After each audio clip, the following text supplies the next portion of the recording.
What's going on, everybody? This is Island Hopper TV coming to you from Puerto Rico. We're going to talk about things to know when you visit here because there are some really important things you're going to want to know before you show up to this beautiful island nation. Let's get into it.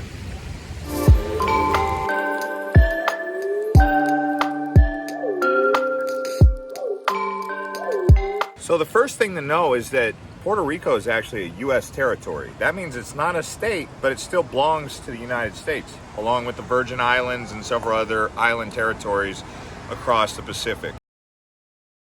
The restrictions and the guidelines for entering into Puerto Rico are very similar to what you would experience in the United States, entering or leaving. So I think that's really important to point out before we really get into anything else.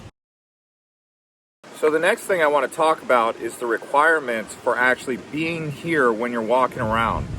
You need a vaccination or you need a negative COVID test every 72 hours. It's a reality. There's no getting around the 72 hour. If you do not have a vaccine, you're basically not able to show them anything. They won't let you into bars, restaurants, or hotels.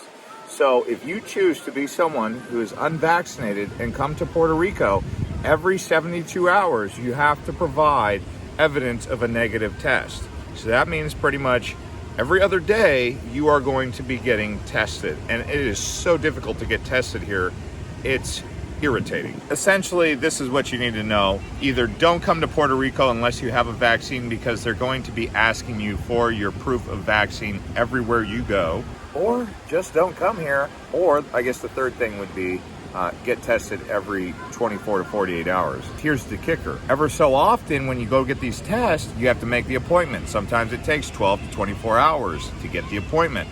Then it takes 24 to 48 hours to get the actual test result. So it seems like every day you're basically having to test, even though there's that 72-hour window.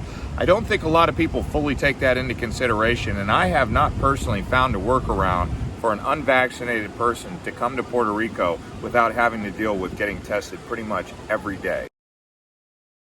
And real quick, I'm just going to rattle off some other important things associated with the fact that it's an American territory. They use the US dollar here, not pesos, but because this is an American territory, they use US dollars, so you don't have to worry about the currency conversion. Also, they have Uber here. That makes it efficient for transportation, which we will talk about here later on in this travel guide. With that being said, there's also some other benefits. You don't need a passport and you don't need a visa, okay? So I found that to be really convenient because a lot of the other Caribbean nations, you have to have a passport. If you don't have one, you can still come to Puerto Rico. Let's talk about safety in Puerto Rico. Is there high crime rates? Is there something that people need to know about visiting this place? Well, here's what I would say. There's no real organized crime here in Puerto Rico like you get in some of the other Latin American countries with gangs and cartels and stuff like that. Nothing really to speak of here in Puerto Rico like that. And in fact, in most of the downtown areas that I have been, there's always a police presence. And I felt safe walking around at night. I felt as though it was a really safe place, in fact, especially here in San Juan and Old San Juan. So don't worry too much about safety. Of course, there is isolated incidents that will pop up. Don't be walking in dark alleyways or bad neighborhoods late at night, things like that. But overall, I would say Puerto Rico is a safe place. All right, let's touch on the transportation subject because that is important when you get here. What's the best way to get around the island? Well, it's going to be a rental car. And because it's a U.S. territory, driving out here is not going to be as crazy as it would to say drive in Mexico or Dominican Republic. So I would say overall, rental car is the direction you want to go. They do have the Ubers, as I mentioned previously. Now, when it comes to arrival here, for the most part, you're going to want to land in San Juan. Yes, they have other airports, but they're local airports. So San Juan is really where you're going to originate. Good thing it's a small island. It's not really that big. I mean, it's maybe twice the size of the big island of Hawaii, if that. So not too big. For any of you who've been to islands before, you know that you can circumnavigate that whole island in a day. So let's talk about weather in Puerto Rico. Hurricane season is obviously from around about late July to early November, depending on how things are shaping up in the Atlantic. But for the most part, you're not going to always be under threat. Even during those months of a hurricane, it's just be on the lookout. In those months, if there is a hurricane building up off of the western coast of Africa, because that's where they originate. So when you have these tropical storms building out there, pay attention. But really, you're going to see these isolated storms all across Puerto Rico, especially San Juan. Every afternoon around 3 o'clock, it seemed like some sort of storm with lightning just kind of built up, and then it dumped a bunch of rain and then left. Because when it does rain a lot, but it happens quick and leaves quick. Another thing to consider is the overall climate. I found it to be very tolerable, and I actually enjoyed the rainstorms that occurred at 3 o'clock, because you might be dealing with a hot, sunny, humid day, and then all of a sudden a nice rainstorm comes in and kind of changes it up. I really like that.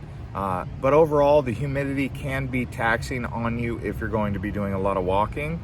Overall, I would say the weather in Puerto Rico year-round is great. I think the rainy season is from June to November. Keep that in mind if you want more arid kind of tropical experience. Let's talk about the history out here in Puerto Rico. So the Spanish colonized San Juan, which means San Juan of the Cross, St. John of the Cross, the Holy Cross. There's a lot of different names for the city, but that's what St. John really means. So let's talk about cost of living or cost of travel to Puerto Rico. A lot of people think that because it's a Caribbean nation or a Latino country in Latin America, by the way, there is some confusion about that, or some indifference. Depending on who you ask, they'll tell you that Puerto Ricans are Latinos or Caribbeans. But let's get back to the point of the matter. How affordable really is it here? I would say it's not as cheap as you think. So if you're expecting these cheap prices like you might get in Guatemala or Panama or maybe Dominican Republic, don't really get your hopes up, because hotel rooms, from my experience, even on the weekdays, starting out $150 a night for a reasonably nice hotel, all the way up to $210, $220, $230. And then if you wanted something really nice, $500 to $1,000 right there on the beach. So I would say I don't consider Puerto Rico to be any more affordable than most American cities, including Miami. Miami might be a little bit more expensive, but Puerto Rico is definitely doing its job to catch up to Miami and South Florida in terms of price. Rightfully so, because they have a lot of tourists coming from the Americas that have money to visit Puerto Rico.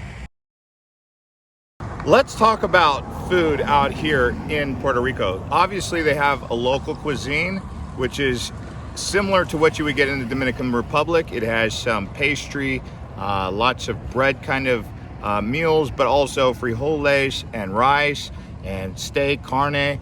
So you do get that variety, but also you get lots of other things. I've seen sushi restaurants, everything you would see in Miami for diversity, whether it be Japanese or Korean or Mexican, or maybe even just a good old-fashioned Italian meal. You can get all of that most of the time in Puerto Rico. Obviously, they have tacos. I've noticed that they still have tacos as if this was Mexico.